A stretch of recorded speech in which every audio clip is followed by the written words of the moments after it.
항상 좋은 것 주시도다. 사랑스레 아픔과 기쁨을 수고와 평화와 안식을 인생의 어려운 순간마다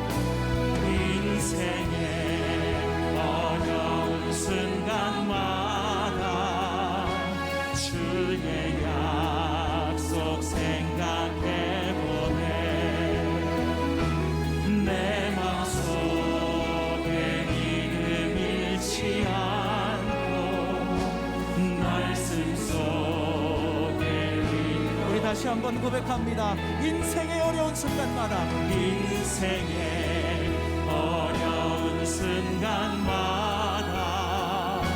주의 약속 생각해보네. 내 맘속에 믿음 잃지 않고 말씀 속에 위로를 얻네. 주님의 도우심 바라보며 모든 어려움이 이기도다.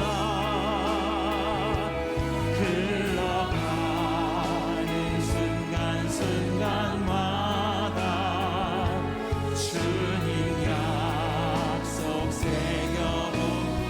어린 나를 품에 안으시사 어린 나를 품에 안으시사 항상 평안함 주시도다.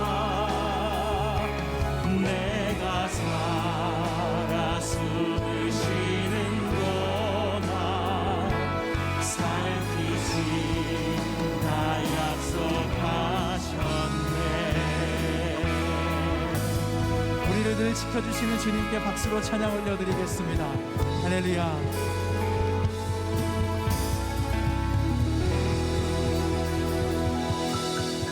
70인역에는 이 기한을 어떻게 헬라어로 번역했고 때를 헬라어로 어떻게 번역했냐면 기한을 크로노스라고 번역하고 때를 카이로스라고 번역을 합니다. 크로노스는 흐르는 시간, 24시간, 1시, 2시, 3시, 4시 하는 흐르는 시간을 크로노스라고 이야기하고 영어로 chronology라고 얘기하죠. 시간의 흐름. 카이로스는 뭐냐면은 그 흐르는 시간 속에 임하는 어떤 기회, chance, opportunity, 이러한 기회를 이야기합니다. 천하의 만사에는 모든 정해진 기한이 있다는 거죠. 정해진 기한이 있고 그 정해진 기한 안에 하나님이 주시는 기회들이 있다라고 이야기하는 게 1절입니다. 천하 만사, 범사의 기한이 있고 천하 만사에는 때가 있다. 그러니까 이 세상에 있는 범사의 모든 일에는 다 정해진 하나님이 주신 수명이 있는데 그 수명 안에 일어나는 만사, 모든 일, all activities, 모든 만사에는 다 그것이 이루어지는 때가 있다는 거지요. 올림픽이 한창 진행 중입니다. 올림픽에 조금 우리가 아쉬운 마음이 있기는 하지만 축구를 예를 한번 들어보겠습니다. 국가대표 축구 선수 보통 한 25명이 착출되고 11명이 뛰고 5명 정도가 후보로 이렇게 준비를 하고 있습니다.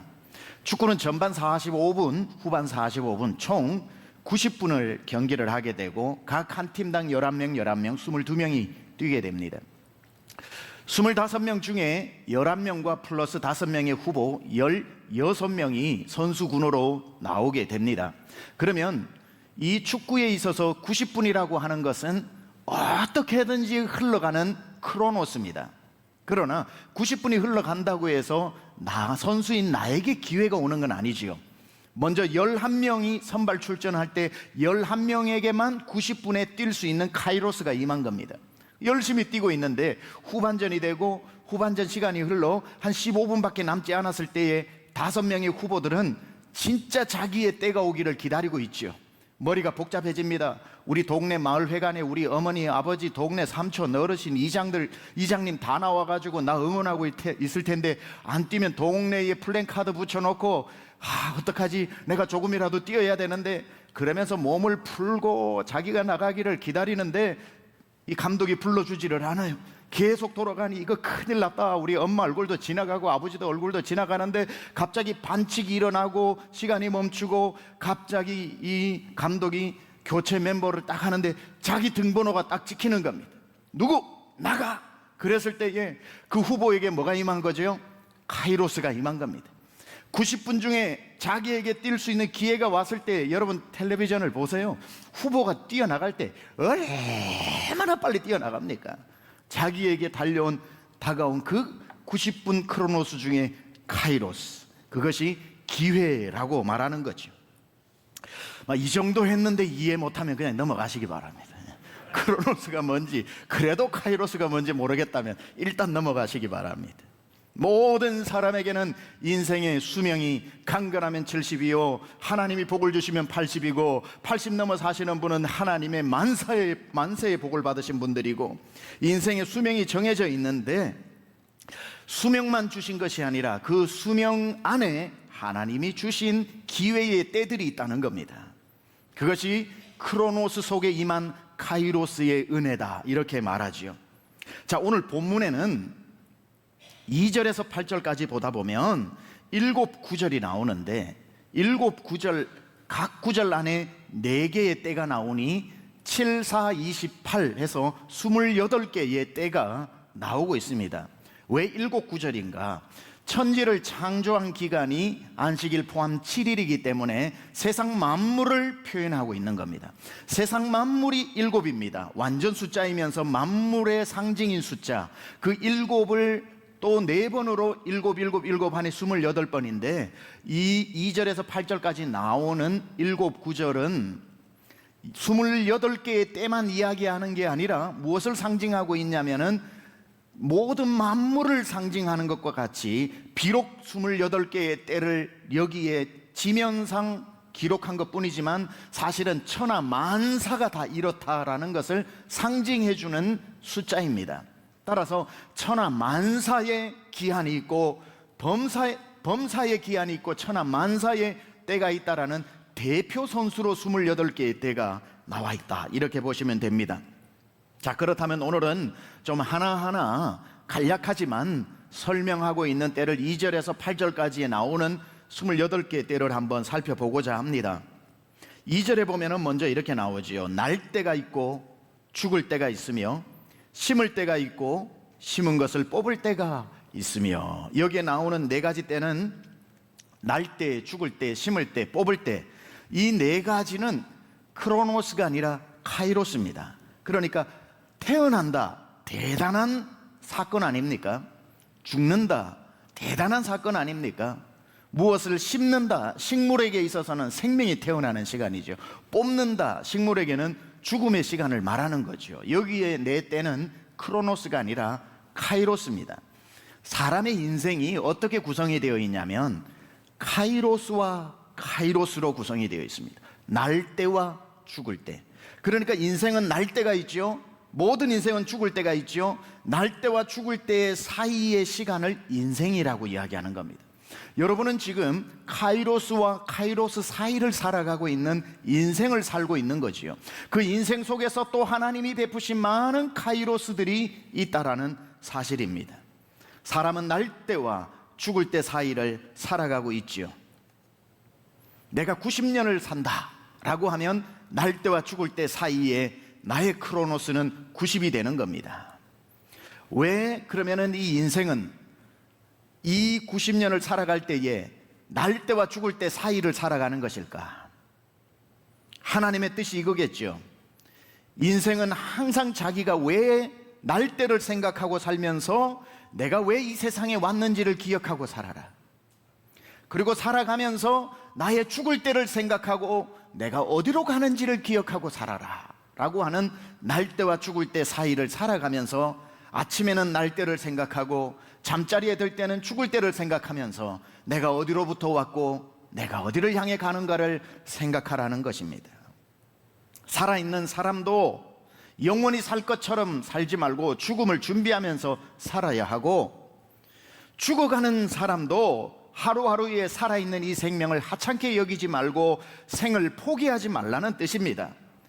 살아있는 사람은 죽음을 기억하고 죽어가는 사람은 생명의 아름다움을 놓치지 말라는 뜻이겠죠. 왜냐하면 오늘 죽음이라고 내일도 죽음으로 이어지는 것이 아니라 죽을 때가 있다면 살 때도 있는 것이기 때문에 내일은 또 생명으로 거듭날지 누가 알겠습니까?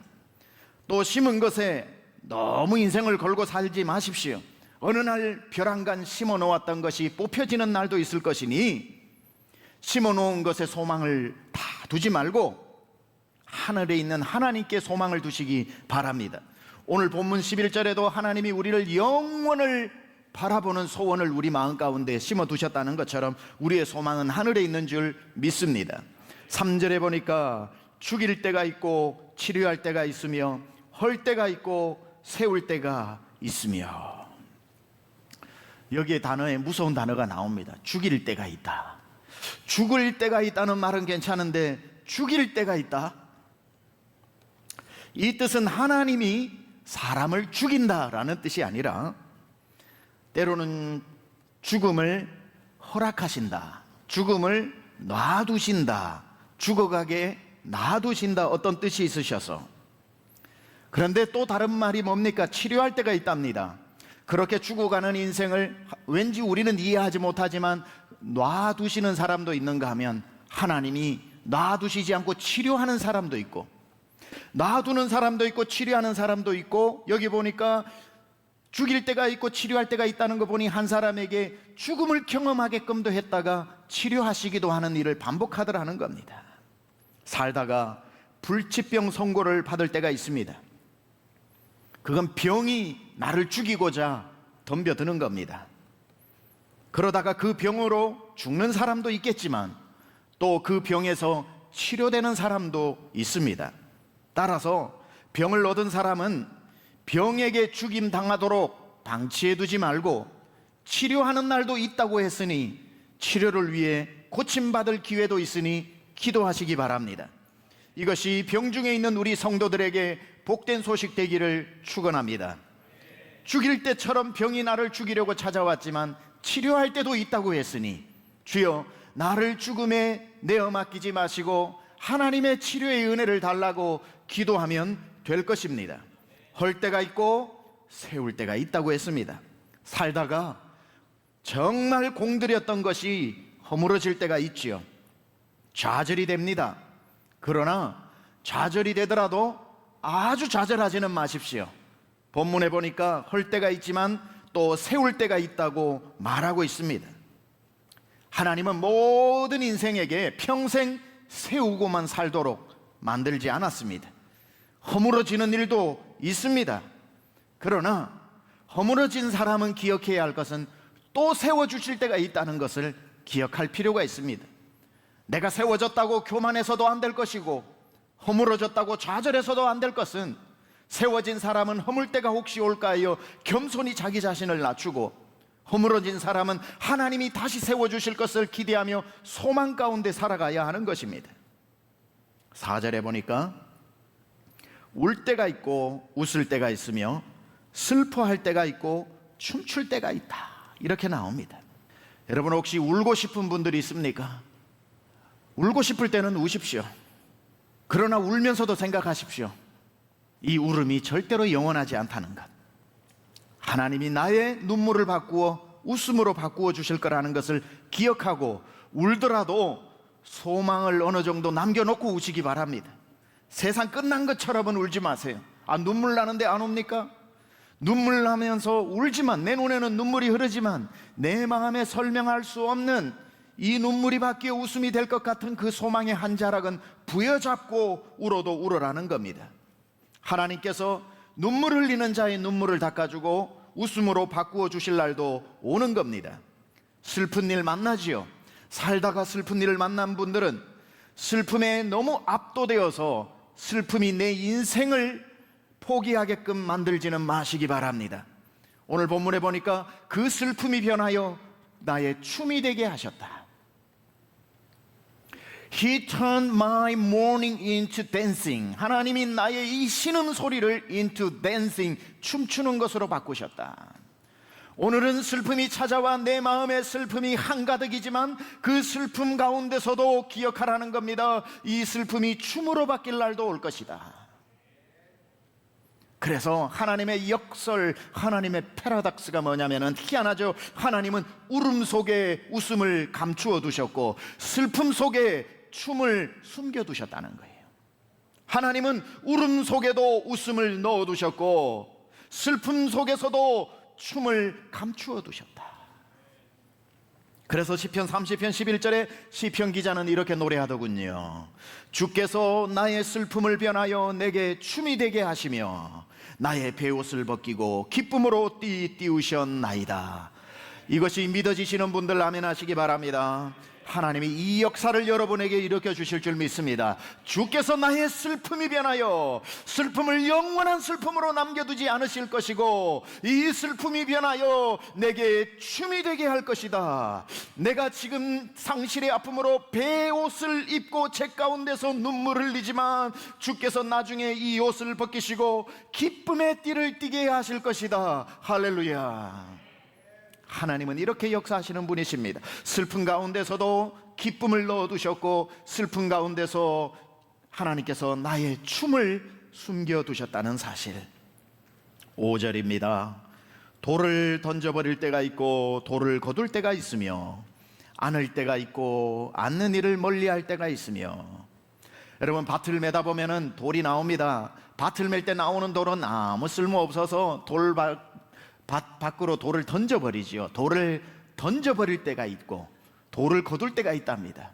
던져버렸던 아무 쓸모없는 같은 그 돌이 내가 집을 지을 때는 또 돌이 필요해요. 다시 버렸던 돌을 찾아와 그 집에 기초석을 놓고 모퉁이 돌을 놓고 머릿돌을 만들기도 하니 영원히 버려지는 돌도 없고 영원히 주인의 자리를 차지하는 돌도 없는데 성경에 보면은 이 돌에 가장 어울리는 한 분이 예수님이지요. 건축자들의 버린 돌이 하나님은 그 건물의 머릿돌과 코널스톤 모퉁이 돌이 되게 하셨으니 내 인생에 필요 없어서 오늘 버려버렸다고 해서 영원히 버려지는 것이 아니라 요긴하게 쓰임받을 때도 있으니 내 인생이 돌과 같아서 하나님이 날 버리고 사람들이 날 버렸다고 해도 내가 실망하지 않을 것은 하나님이 나를 다시 찾으실 때는 내가 모퉁이 돌이 되리라. 내가 머릿돌이 되리라. 버려진 자는 하나님이 찾으실 날을 기대하는 것이고 하나님이 찾아 쓰실 때는 내가 교만하지 말고 겸손하여 하나님이 긍휼을 베풀어 나에게 기회를 주셨다고 감사하며 자세를 낮추며 살아야 하는 것입니다. 그래서 돌아보니 세상에 언제나 쓸모있는 돌도 없고 언제나 쓸모없는 돌도 없으니 오늘 버려져도 좌절하지 말고 하나님이 내일 다시 찾으실 줄 믿습니다. 안을 때가 있고 안는 일을 멀리할 때가 있다고 하네요. 내 품에 안고 귀중히 자녀를 키워야 할 때도 있지만 자녀가 장성하고 나면 내 품에서 놓아주어야 할 때도 있다는 뜻입니다. 그래서 나온 말이 자식도 품 안의 자식이라는 말이 있죠. 자식이 환갑이 넘어가는데 품고 있는 부모가 어디 있겠습니까?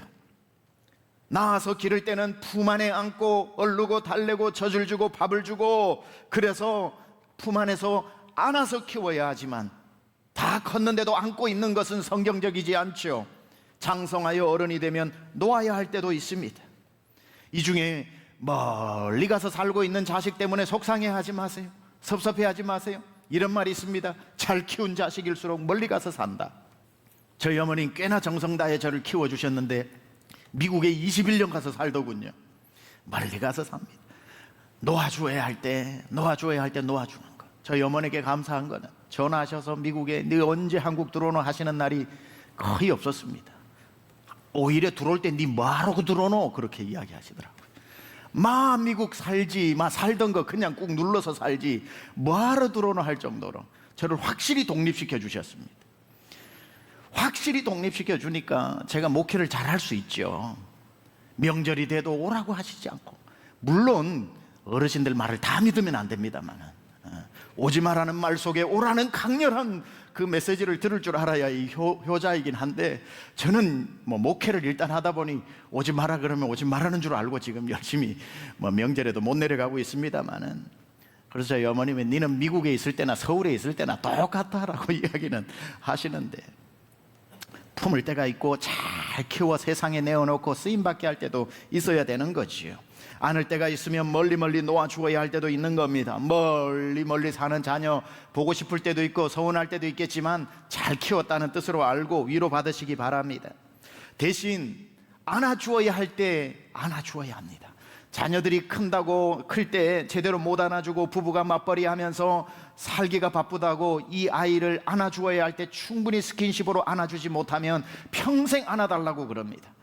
환갑이 되어도 안아달라고 그러고 칠순이 되어도 안아달라고 합니다. 사랑은 채워져야만 넘치기 때문에 안 채워진 건 계속 안아달라고, 나중에 안아달라는 소리를 어떻게 하냐면은 사고 쳐서 안아달라고 그러고, 다 돈을 잃어버려가지고 돈 대달라고 안아달라고 그러고 계속 부모의 손길이 필요하게 만든다는 거예요.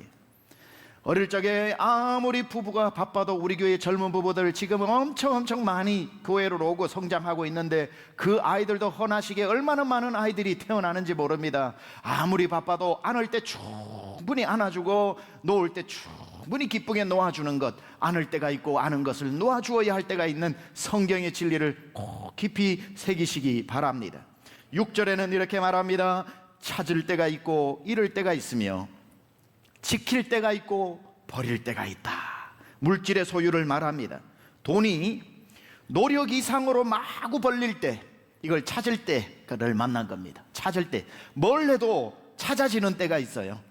옛날에 사놓고 잊어버렸던 것도 갑자기 전화가 와가지고 얼마가 되었으니 찾아가라 할 때가 있고, 아무 생각 없이 누구랑 동업해서 넣어놓고 이제는 포기한 줄 알았는데 연락이 왔는데 또 그 일이 잘 돼서 찾아가라 그러고, 그렇게 막 찾을 때가 있고, 그런데 어느 날은 손에서 물이 빠져나가듯이 다 또 잃어버릴 때가 있다는 거예요. 찾을 때가 있고 잃을 때가 있다. 따라서 물질을 찾아 많이 가지고 있다고 교만하지도 말고, 내 손에서 다 빠져나갔다고 절망하지도 말 것은, 빠져나간 사람은 찾을 때를 또 기다리면 되는 것이고, 찾은 사람은 또 빠져나갈 것을 생각해서 마음을 내가 세상의 주인처럼 교만하여 살지 말라고요. 하나님은 교만한 자를 대적하시기 때문에 신속히 뺏어가실 것입니다. 그러나 가지고도 겸손하면 하나님이 좀 더 맡겨보시고, 언제 네가 교만하나, 그때 내가 가져가면 되지 하고 계속 겸손하면 맡겨두시더라고요. 하나님은 겸손한 자에게 은혜를 베푸신다고 하셨습니다. 그래서 진짜 지혜로운 사람은 뺏기지 않고 미리 알아서 놓는 사람입니다. 찾았을 때에 뺏길 때까지 꼭 움켜쥐는 것이 아니라 찾았을 때 생각하는 거예요. 뺏기기 전에 어차피 내 손에 있는 거 영원하지 않은데, 잃어버릴 때도 있을 텐데 잃어버리지 말고 내가 자원하여 놓자. 자원하여 놓자. 그게 지킬 때가 있고 버릴 때가 있다라고 하는 말인 거죠. 내가 어떨 때는 재산을 지켜야 할 때가 있지만 어떨 때는 미련 없이 버려야 할 때가 있다는 겁니다. 좋은 뜻에서 찾았다면 잃어버리기 전에 놓고, 내가 지키고 있다가도 버려야 할 때를 만나면 아낌없이 미련 없이 버릴 줄 아는 사람, 버릴 때가 있다고 합니다. 우리는 버려야 하는 곳이 있다고 얘기합니다. 빼앗기기 전에 버려야 할 곳. 이 노래도 나오죠. 복음성가에도 사랑은 참으로 버리는 것, 버리는 것, 버리는 것. 사랑은 참으로 버리는 것, 더 가지지 않는 것. 이상하다 동전 한 입 움켜잡으면 없어지고, 쓰고 빌려주면 풍성해져 땅 위에 가득하네.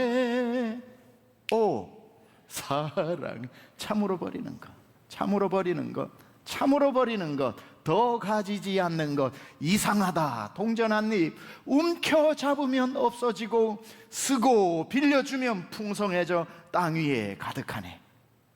버려야 할 때 움켜쥐는 사람만큼 바보가 없어요. 왜냐하면 어차피 버리지 않아도 없어질 것인데, 세련되게 필요한 곳에, 나누어야 할 곳에, 써야 할 곳에 드리는 것. 이거 우리 주일학교 때부터 배웠던 노래입니다. 그걸 오늘 이 전도자가 노래하고 있는 거지요. 지킬 때가 있다면 버려야 할 때, 아낌없이 나누어야 할 때, 주께 드릴 때가 있다. 드리는 것도 카이로스입니다.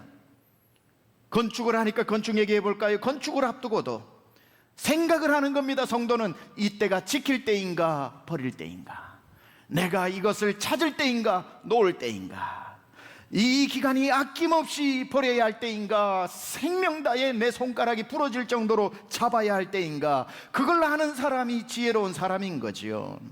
건축이라고 하는 카이로스의 기회는 내 평생 신앙생활에도 한두 번 올까 말까 한 기회 때 내가 잡아야 할 때인가 놓아야 할 때인가는 여러분이 더 잘 아시리라고 생각합니다. 7절에 이렇게 말씀합니다. 찢을 때가 있고 꿰맬 때가 있으며 잠잠할 때가 있고 말할 때가 있다. 찢을 때가 있고 찢어진 것을 꿰맬 때가 있답니다.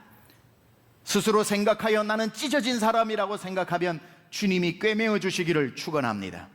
찢을 때가 뭘까? 해석이 분분합니다. 경제적인 파탄을 만났다, 몸의 질병을 만났다, 여러 가지들로 해석하는 해석들이 있습니다. 그러나 저는 이 찢을 때가 있으면 꿰맬 때가 있다고 할 때에 이 찢을 때를 한번 이렇게 해석을 해보려고 합니다. 요엘서 2장 13절에 보면은 마땅히 찢어야 할 것에 대해서 이렇게 나옵니다. 너희는 옷을 찢지 말고 마음을 찢고 너희 하나님 여호와께로 돌아올지어다. 회개를 이야기하는 겁니다. 회개하며 하나님 앞에 통회하는 것. 요엘 선지자가 이스라엘 백성들, 죄 많이 지은 이스라엘 백성들을 향해서 너희는 옷을 찢지 말고 뭘 찢으라고요? 마음을 찢으라. 이게 무슨 말인 줄 아세요? 이스라엘 사람들은 회개할 때에 회개의 방법으로 옷을 찢는 방법으로, 그 패션 오브 크라이스트에 보면은 막 대제사장들이 옷을 딱 찢으면서 이 뭐 화로다라고 하면서 막 그렇게 회개하고 분노하고 하는 게 나오죠. 이스라엘 사람들은 이 말에 의해서 회개할 때 옷을 쫙쫙 찢으면서 합니다. 이 뜻이 뭐냐면, 왜 회개할 때 옷을 찢는가? 그것은 한 두 가지 정도의 의미가 있어요. 옷이 가장 귀한 것이잖아요. 그래서 옷이 재산이었습니다. 나의 가장 귀한 것을 찢으면서 하나님 앞에 진심으로 회개하는 것을 보여주는 겁니다. 회개를 해도 립서비스만 하는 게 아니라 실제적으로 내 손해를 감수하면서 회개하는 진정성을 보여주는 겁니다. 두 번째, 옷은 사람의 신분을 나타내는 겁니다. 이 옷을 찢는다는 것은 하나님 앞에 내가 신분으로 나가지 않고 죄인으로 나가겠다라는 뜻을 가지고 있는 겁니다. 그런 마음으로 옷을 찢는데, 그래서 길을 가다가 또는 저 회당 앞에서 또는 저 성전 앞에서 어딘가 옷 찢어지는 소리가 쫙 하고 나면 사람들은 아는 겁니다. 누가 회개하고 있구나, 누가 회개하고 있구나. 이게 어떻게 와전이 되냐면, 바리새인들이 이제는 마음으로 회개는 하지 않고 옷 찢는 것으로 자기의 경건을 과시하는 겁니다. 사람들이 제일 많이 모인 곳이 어딘지 은근슬쩍 봤다가 집에서 연습을 많이 하고 때로는 가르쳐 주기도 한답니다. 찢어지는 소리가 얼마만큼 멀리 가는지, 어떻게 찢어야 더 많은 사람이 옷 찢는 소리를 듣는지. 그래서 사람들이 제일 많이 모인 곳에서 화로다 나여 하고 쫙 찢는 이 찢는 소리가 기드론 골짜기까지 들릴 정도로. 그러면 사람들이 바리새인을 보면서, 야, 저렇게 경건하게 사는 사람이 또 무슨 회개할 게 있어서 저렇게 옷을 찢나? 정말 저 사람의 영성은 따라갈 수 없구나 하고 사람들의 존경과 박수를 받게 되는 거지요. 그러니 이러한 문화가 되고 나니 너도 나도 할 것 없이 소리 잘 나는 옷을 입고 와서 사람들 보는 앞에서 쫙쫙 찢으니 이스라엘 골짜기를 옷 찢는 소리가 다 메아리 치더라는 겁니다. 그 모습을 보고 하나님이 이야기하시는 겁니다. 선지자를 통하여 너희는 이제 더 이상 옷 찢는 소리를 내지 말고 마음 찢는 소리를 내라. 내가 듣고 싶은 소리는 옷을 찢는 소리가 아니라 마음을 찢는 소리다. 오늘 전도자는 찢을 때가 있고 꿰맬 때가 있다고 했는데, 우리를 향해서 통곡하며 애통하며 마음을 찢으면서 주님 앞에 오라는 겁니다. 옷 정도 찢는 형식적으로 나오지 말고, 진짜 어려운 일 있고 진짜 고통스러운 일 있고 또는 회개해야 할 일 있으면 형식적으로 나와서 우는 척하지 말고 가슴이 찢어질 정도로 울어라는 겁니다. 울어야 하나님이 꿰매 주시지. 내 마음을 찢어 쏟아놓아야 내 마음을 쏟아놓으라. 주님 앞에 나와서 내 안에 있는 모든 고통을 물처럼 쏟아낼 때, 그래야 찢어져야 주님이 꿰매고 회복해 주시지요. 때로는 우리가 하나님 앞에 나와서 경건한 척 해야 될 때도 있지만 하나님 앞에 경건의 모양은 나는 모르겠고 주님 앞에 나와서 간절하게 내 마음을 찢고 애통할 때가 있지요. 저 사람은 무슨 울 일이 저렇게 많나, 누가 손가락질해도 괜찮아요, 내가 급한데 누구 사정 봅니까? 주님 앞에 나와서 가슴을 찢으면서 기도하는 사람이 있는가 하면, 목회하다 보면은 진짜 가슴을 찢으면서 주님 앞에 나와야 되는 사람은 오히려 맹숭맹숭한 사람이 있어요. 제가 답답하죠. 저 사람은 맹숭맹숭할 때가 아니라 찢고 주님 앞에 나와야 되는데, 주님 앞에 나와서 찢어야 되는데 안 찢는 사람이 있어요. 말해야 될 때 오늘 본문처럼 잠잠하는 어리석은 사람, 통곡하면 주님여 날 불쌍히 여기소서 애통해야 될 때 잠잠한 어리석은 사람이 있더라는 거예요. 말해야 할 때가 있고 잠잠해야 할 때가 있는데 말해야 할 때도 잠잠한 어리석은 사람이 있더라는 거예요. 찢어야 꿰매줄 텐데 찢지도 않고 꿰매달라고 하는 사람이 있더라는 거예요. 주님, 내가 찢겨졌습니다. 주님, 내가 주님 앞에 나와 죄송해서 내 마음을 찢습니다. 주님, 내 눈물이 찢어지고 가슴이 찢어지고 내 몸이 찢어져 하나님 앞에 물같이 내 마음을 쏟아내니 주여 나를 불쌍히 여기소서. 그래야 꿰매어 주지요. 찢을 때가 있어야 꿰맬 때도 있는 거지요. 울어야 사는 사람이 있고 울어야 위로를 받고, 그래서 주님이 산상수훈에도 말씀하셨습니다. 애통하는 자가 복이 있다. 저희가 위로를 받을 것이라. 찢어놓고 주님 앞에 나와야 고침을 받고 한 땀 한 땀 주님의 손으로 다시 꿰매어 주시는 것 아닙니까? 웃을 때가 언제인지, 마음을 찢으면서 울 때가 언제인지를 아는 사람은 지혜로운 사람이요, 내가 입을 열어 주님께 구해야 할 때가 언제인지, 잠잠하게 주님을 묵상해야 할 때가 언제인지를 아는 것도 지혜인 줄 믿습니다. 8절에는 이렇게 말합니다. 사랑할 때가 있고 미워할 때가 있으며 전쟁할 때가 있고 평화할 때가 있느니라. 여러분, 누군가를 사랑하지만 그 사랑이 영원하지 않고 거절당할 때도 있고 미움을 당할 때도 있고 내가 미워질 때도 있다는 것 여러분 기억하셔야 됩니다. 한때 내 마음을 다 주었던 청년들 중에 내 마음을 다 주었던 사람이 날 싫어하는 사람이 있고, 이제는 그런 이성관계가 아니더라도 어른들 중에도 내가 정말 마음을 다 주어서 사랑했던 사람이 나에게 적이 되어 오히려 나를 힘들게 하는 사람이 있다고 마음 아파하지 마세요. 여러분, 사랑을 몰라서 마음도 아파하는 겁니다. 사랑은 아픔과 거절을 전제로 하고 하는 게 사랑입니다. 누군가를 사랑할 때 사람을 신뢰하면 안 되죠. 준 만큼 사랑받으려고 생각하지 말고, 사랑할 때가 있으면 미움을 당할 때도 있다는 것을 알고 그저 주님이 십자가에 달릴 줄 아시면서도 사랑해 주신 것처럼, 12제자가 다 배신할 것을 알면서도 그들을 사랑하시되 끝까지 사랑하신 것처럼, 사랑은 배반당할 준비, 거절당할 준비를 하면서 미움당할 준비를 하면서 사랑하면 되는 것이기 때문에, 누군가를 사랑했는데 그 사람 때문에 오늘 아파하고 있다면 툴툴 털어버리시기 바랍니다. 그게 사랑인 겁니다. 예수님이 사랑을 다 주었는데 제자들이 배신했다고 십자가에서 걸어 내려와서 베드로의 멱살을 잡으셨습니까? 아니죠. 사랑은 거절당하고 사랑은 배신당할 것을 전제로 하고 그저 주는 겁니다. 그렇게 따지면 세상에서 가장 많이 거절당하는 사랑은 부모의 사랑이지요. 부모는 평생 자식에게 거절당하면서도 사랑을 포기하지 않는 사랑입니다. 밥 먹어, 안 먹어, 항상 거절당합니다. 추운데 두꺼운 옷 입고 가, 아 됐어. 일찍 들어와, 아니 오늘 늦게 들어와. 공부해, 게임할래, 친구 잘 사귀어라, 내가 제일 나빠. 나물 반찬 더 먹어라, 고기 반찬 줘. 어디 하나 부모 말 듣는 자식이 어디 있습니까? 항상 거절당하죠. 항상 거절당하지만 어느 부모가 그 사랑을 포기하는 사람이 어디 있습니까? 그래도 부모는 거절당하면서도 자식을 미워하지 않고 계속 사랑합니다.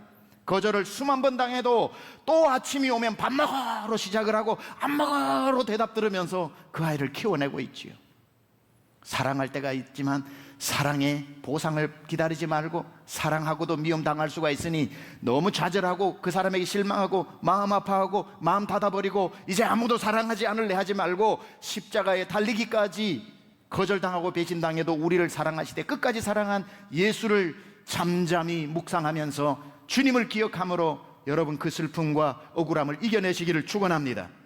자, 그래서 오늘 본문의 최종 결론이 무엇인가? 결론이 11절 상반절인데 같이 한번 읽어볼까요? 시작. 하나님이 모든 것을 지으시되 때를 따라 아름답게 하셨다. 여기 나오는 24가지 때가 다 하나님은 아름답게 하셨답니다. 하나님이 정해놓은 기간 안에 일어나는 모든 카이로스는 다 아름다운 일이라고 이야기합니다.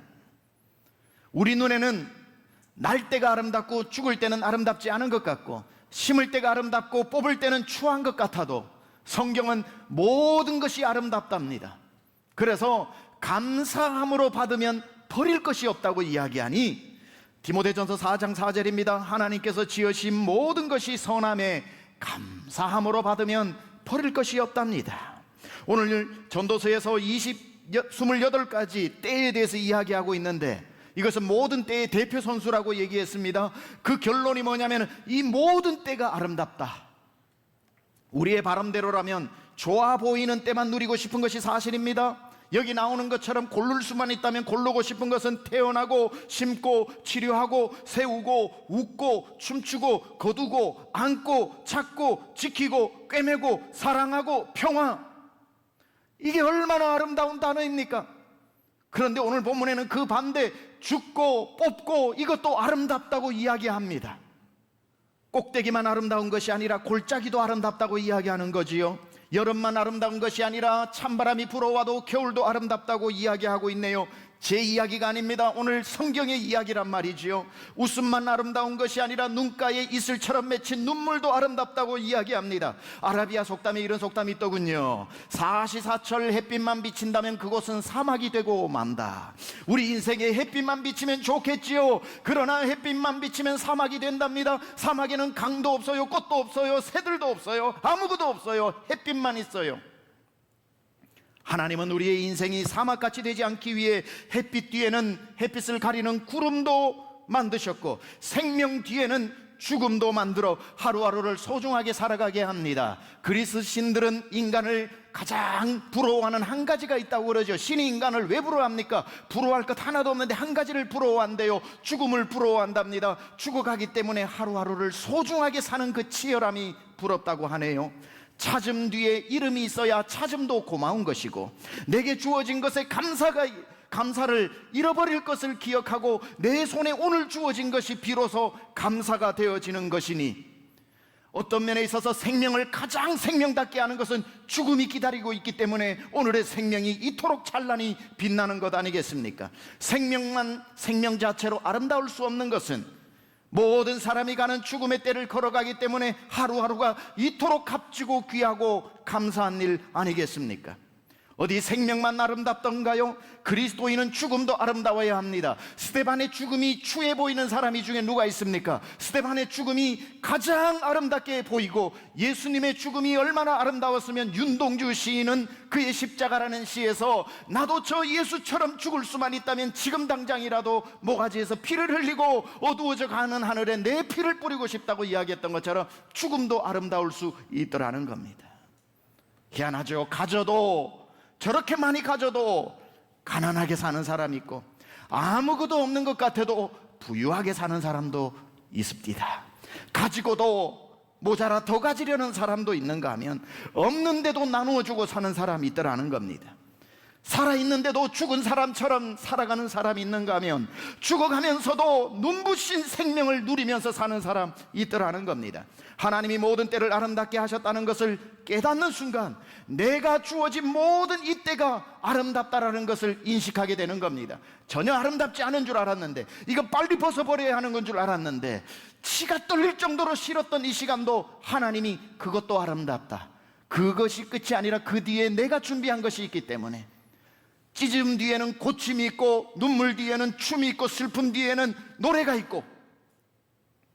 그래서 전도서 7장 14절은 이렇게 말합니다. 형통한 날에는 기뻐하고 공고한 날에는 돌아보아 이 두 가지를 하나님이 병행하게 하사 사람이 그의 장래의 일을 능히 헤아려 알지 못하게 하셨느니라.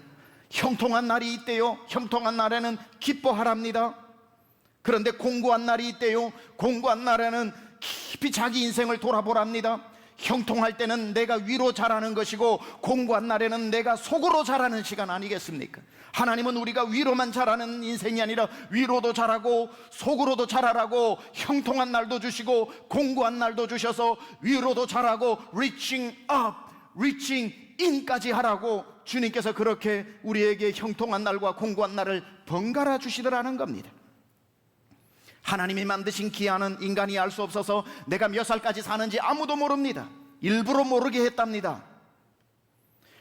그리고 그때도 모른답니다. 내가 언제쯤 성공하고 언제쯤 내가 이것을 할지, 성공도 내가 언제 이 질병에서 고침을 받는지도 주님이 안 가르쳐 주신답니다. 그런데 신비한 건 모르기 때문에, 얼마를 살지 모르기 때문에, 고침을 받되 언제 고침을 받을지 모르기 때문에, 내 어려워진 상황이 꿰매어질 때인데 언제 꿰매어지는지 모르기 때문에, 그래서 주님을 의지하게 된다는 겁니다. 매일매일 주님을 포기하지 않고 주님을 붙잡게 되고 주를 의지하게 되고, 되돌아보아라, 이 두 가지를 하나님이 병행하게 하사 사람이 그의 장래 일을 능히 헤아려 알지 못하게 하심으로 매일매일 주를 신뢰하게 하는 것. 그래서 오늘 11절에도 그러나 하나님이 하시는 일의 시종을 사람으로 측량할 수 없게 하셨도다. 병중에 있는 사람 하나님께서 고치시겠지만 여러분에게 내가 몇 날 며칠 고쳐주겠다 말씀하지 않았죠. 몇 날 며칠 고쳐주지 않겠다고 말씀하신 것이 너무 답답하고 궁금하고 힘들지만 언젠지 모르니 내가 오늘도 주를 의지하고 있더라는 겁니다. 고통 중에 있는 성도가 고통의 끝을 모르기 때문에 고통 가운데 오히려 주를 더 의지하고, 고통의 끝나는 날은 오겠지만 남는 것은 더 의지한 주님이 남게 되는 거지요. 그래서 어려운 시간을 다 보내고 있지만 보내는 인생이 해야 될 일은 한 가지입니다. 내가 모른다고, 그 끝을 모른다고 주님도 모르시는 게 아니다. 하나님은 시종을 다 알고 계시기 때문에 내게 당한 이 끝을 주님은 아시고 그것을 준비하고 계시기 때문에 우리의 고백은 한 가지입니다. 시편 37편 5절, 내 길을 여호와께 맡기라. 그를 의지하면 그가 이루시고. 다 모르기 때문에 맡겨야 하는 거예요. 내가 아무것도 모르기 때문에 더 맡겨야 하는 겁니다. 사랑하는 여러분, 하나님은 여러분에게 가장 아름다운 때를 허락해 주셨습니다. 바라기는 그것이 보이는 눈이 열리기를 축원합니다.